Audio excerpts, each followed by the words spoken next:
এই ডিসপ্লেটাতে নাকি মেলা ঝামেলা, কাস্টমার বারবার রিপোর্ট দিচ্ছে, ডিসপ্লেটা একটু ভালো করে ঠিক করে রাখো। আচ্ছা ভাই, ঠিক আছে। ভাই কি অবস্থা, কেমন আছেন? কি ব্যাপার করিম, তোরে কতবার কল দিছি আমি, তোর কোনো খোঁজ খবর নাই। দোকানে কত কাজ কাম রয়েছে, তুই দোকানে আসতেছিস না কেন এই কয়দিন? অসুস্থ নাকি তুই? না ভাই, আমি সুস্থই আছি। সুস্থ আছিস, তাহলে দোকানে আসতেছিস না কেন? কলও ধরতেছিস না, কি সমস্যা? কিছুই তো বুঝতেছি না। ভাই আমি আর আপনার দোকানে কাজ করবো না, এই জন্য আসতেছি না। কাজ করবি না মানে?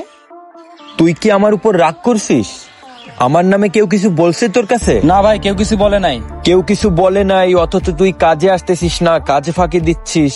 এইটা তো ঠিক করতেছিস না তুই, এটা কি ঠিক বল? ভাই আমি আর কাজে আসবো না, আমি চাচ্ছি এখন নিজে থেকে কিছু একটা করার। মানে কি বলতেছিস এগুলা? কিছুই তো বুঝতেছি না। নিজে থেকেই করতে চাস মানে? ভাই আমি একটা দোকান দেখছি, দোকানের কাজ প্রায় কমপ্লিট, আমি ওখানে শিফট হয়ে যাচ্ছি, এজন্য শেষবারের মতো আপনার সাথে দেখা করতে আসলাম। হ্যাঁ, তুই দোকান নিছিস? কই দোকান নিছিস তুই? তুই দোকান নিছিস আমাকে আগে বলবি না? তুই দোকান নিছিস এটা শুনে আমি সত্যি অনেক খুশি হয়েছি। ভাই আমি আপনারে বলিনি যে, ভাবলাম আপনি রাগ করবেন এই কথা শুনে, এই জন্য আর বলা হয়ে উঠিনি। আরে না পাগল, তোরা আমার দোকানের স্টাফ হতে পারিস, কিন্তু আমি তোদের তো কখনো স্টাফ হিসেবে দেখি নাই। আমি তোদের নিজের ভাইয়ের মতো দেখছি। আর আমার দোকানের একজন কর্মচারী নিজে দোকান দিচ্ছে, এটা তো আমার জন্য গর্বের বিষয়। ভাই আমি সত্যি ভাবতে পারিনি যে আপনি এতটা খুশি হবেন।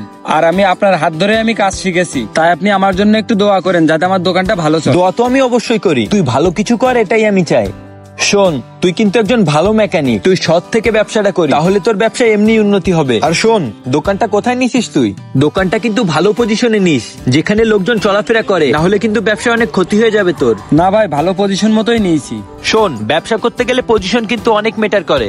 তুই যদি ভালো পজিশনে দোকান না নিস, তাহলে কিন্তু লোকজন আসবে না। কাস্টমার যদি না জানে যে তুই ভালো প্রোডাক্ট সেল করিস, তাহলে কিন্তু তোর পণ্য সেল হবে না। ও তা তো জানাই হলো না, দোকানটা কোথায় নিছিস তুই? ভাই দোকানটা পজিশন মতোই নিয়েছি, এই যে আপনার পাশের দোকানটা আছে না, ওইটাই আমি নিয়েছি। দেখছেন না ডেকোরেশনের কাজ চলতেছে, এখানে মোটামুটি জমজমাট থাকে তো ভাই, এই জন্য ওই দোকানটাই আমি নিয়েছি। এই দোকান নিছিস মানে?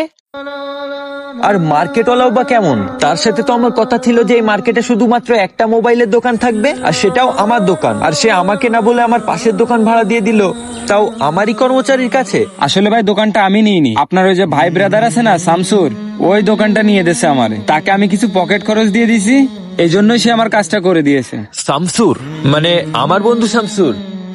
আচ্ছা দাঁড়া। হ্যালো, হ্যাঁ বন্ধু, কই আছিস তুই? আমার শপে আয় তো একটু। তুমি শিওর তো আমার বন্ধু এই কাজ করেছে? হ্যাঁ, আপনার বন্ধু শামসুরই আমার এই দোকান নিয়ে দিচ্ছে। আমার তো বিশ্বাস হয় না যে আমার বন্ধু এই কাজ করেছে। আপনার বন্ধু আসলে আপনার বন্ধুর কাছ থেকে। এই যে ভাই চলে হয়েছে দোস্ত? বন্ধু, তুই নাকি আমার এই সামনের দোকানটা আমার কর্মচারীকে নিয়ে দিয়েছিস? হ্যাঁ দিছি তো, কি সমস্যা?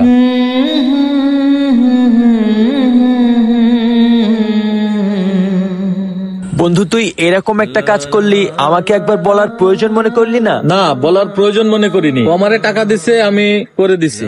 আর তাছাড়া তোর রিজিক তুই খাবি, ওর রিজিক ও খাবে, সমস্যা নেই তো। না বন্ধু, আমার সমস্যা নেই। আমার রিজিক আমি খাবো, ওর রিজিক ও খাবে, কিন্তু তুই আমার বন্ধু হয়ে আমার দোকানের কর্মচারীকে পাশে দোকান নিয়ে দিলি, এই বিষয়টা কেমন হয়ে গেল না? কেন, ওর দোকান দিয়ে দিছি বলে কি তোর সমস্যা হয়ে যাচ্ছে নাকি? না না, সমস্যা হবে কেন? আচ্ছা ঠিক আছে, তোরা চালা, ভালো করে দোকান চালাইস, ঠিক আছে? শুনুন ভাই, দোকান কিভাবে চালাতে হয় সেটা আমরা বুঝবান, আপনারা তো মাথা ঘামানো লাগবে না, আপনার থেকে ভালো দোকানদারি করতে পারি আমরা। ও আচ্ছা, আমার দোকানে থেকে কাজ শিখে তুই এখন আমার থেকে বেশি ভালো সামলাতে পারিস না দোকান? সমস্যা নেই, ঠিক আছে, দোয়া করি তোরা ভালো কিছু কর। এই চলো তো, ওর কথা শোনা লাগবে না, আমাদের মাল কিনতে হবে দোকানের, নতুন দোকান করা হয়েছে না? হ্যাঁ ভাই চলেন, ভালো ভালো মাল আনতে হবে দোকানের। সবাই ভাবে ক্ষতি করে বাইরের মানুষ, কিন্তু আসল সত্য হলো ক্ষতি কখনো দূর থেকে আসে না, সব থেকে বড় আঘাতটা আসে কাছের মানুষের থেকেই। তাই আজকাল মানুষ নয়, মুখোশ চিনতে শেখো, কারণ ঘরের ভিতরেই আগুন ধরলে বাইরের পানি দিয়ে কিছুই মেলে না।